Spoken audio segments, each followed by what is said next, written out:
Hello, welcome to the second part of what is growth hacking. If you haven't seen part 1, please have a look. It should be in the playlist coming up somewhere. Otherwise, we're just going to go straight into it. We've covered what does the growth hacking term mean and what does the growth part of growth hacking mean. And now I'm going to go into what growth actually means in a practical term, practical sense. So we're going to go through some growth examples. Growth examples include finding new up-and-coming social media platforms to use, etc. Examples like Snapchat is the current favorite, followed by Instagram, that's getting a lot of traction. Twitter is growing as well, which is quite novel. Facebook, of course.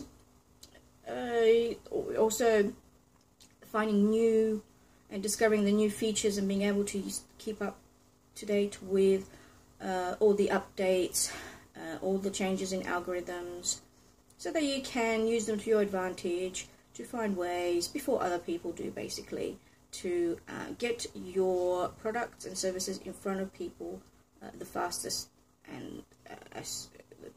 way as soon as possible, so that you can be first. Everybody knows that if you're first to the marketplace, you've got more chance because you're the first to educate people about your product and you're the first to give the product credibility. Obviously it has to be a good marketing campaign, but if you know what you're doing already, the sooner you get in front of new people, the more chance you've got of getting traction and people getting attracted to your products. Other growth examples are signing up to social network groups and answering questions. That's a form of indirect selling. That's one that's commonly used and very easy to put into practice. All you do is find the groups that you can associate with, read up on them, do a bit of research. Don't just willy-nilly go in there. You're going to be wasting your time if you do that with, having to deal with the administration, the group administration, etc. So what you need to do is go and first thing first, look at what the group description says. That's not always necessarily reflective of what's in the actual content. Have a look at the content, have a look at the last 10, say, posts, and see who are the most active people and what kind of content they post. Have a look at how effective it is, and then try to determine whether you should waste your time or use your time to go into these groups. Obviously, like I said, using the latest features to sell directly, such as buy it now buttons or whatever the latest feature is, like live video is one of the latest features now, and stories and slideshows, etc., etc. Just keep up with them. You'll find that most platforms will probably update features at least every 3 months. That's just a broad sense thing. Sometimes they don't do anything for 12 months. Sometimes they only work on one area, like the advertising side of things. Sometimes they work on the sharing side of things. It really depends. You can never tell. Best thing to do is subscribe if you want to each individual platform's news feeds, so they can, or newsletters, so they can tell you what they're planning and what's coming up. That's not necessarily guaranteed that it's going to mean anything, but it's good to know what's going on. Giving away free downloads to gain emails, that's always a very popular growth hacking example. They're the most commonly ones used, especially by social marketers and salespeople. Have this for free, sign up to this, discount for that. That's common knowledge, really. That's the one to keep an eye out for.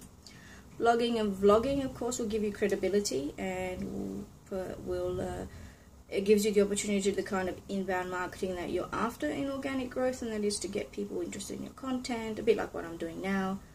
Give you some credibility, make people understand that you understand them, because that's really the crucial point to effective marketing, is that clients are confident that you understand their needs and can deliver what they require. So blogging and vlogging does that. Blogging is very big for influencers. Vlogging is very big for instructional videos like this.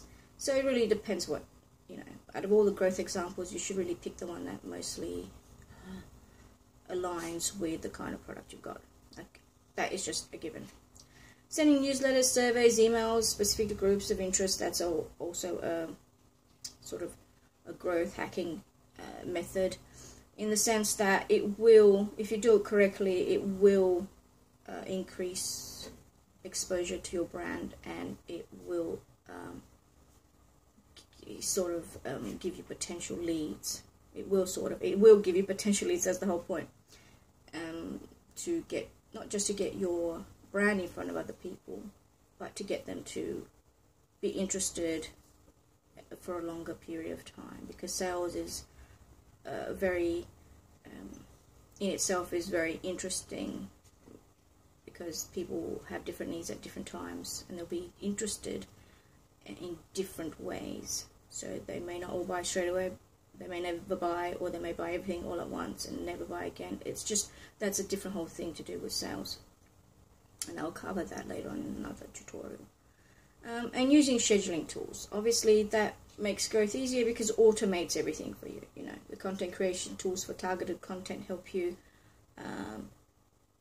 be able to really very quickly and effectively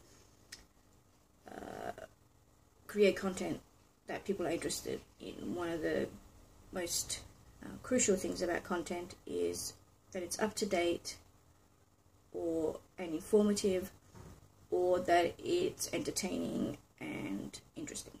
So really, there is different kinds of contents, and they all have different kind of uses in different kinds of situations for different kinds of products. Again, it's all about customizing it to your business. Alright, so if you wish to continue with the next part 3, that will be on the hacking aspect of growth hacking. First I'll go into what hacking is, and then growth hacking examples, and talk to you in general about the whole growth hacking as a principle and a methodology. So if you haven't been to the website, go to the website again. If you need help watching the other videos, like part 1, then there should be a playlist. Alright, and shall I go on with part 3?